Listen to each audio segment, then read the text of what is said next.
Good morning everyone. সকালে এক কাকুর থেকে শাশুড়ি মা শুশনি শাক কিনেছে। এখন সব কিছুই চাষ করা হয়, অথচ এই শাকই ঠাকুমারা আগে বাড়ির চারপাশ থেকে তুলে এনে রান্না করেছে।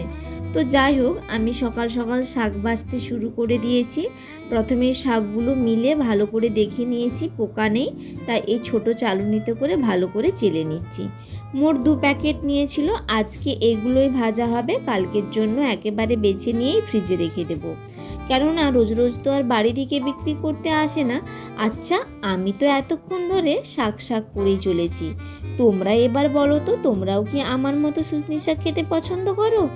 শুনেছি এই শাক খেলে নাকি ভালো ঘুম হয়।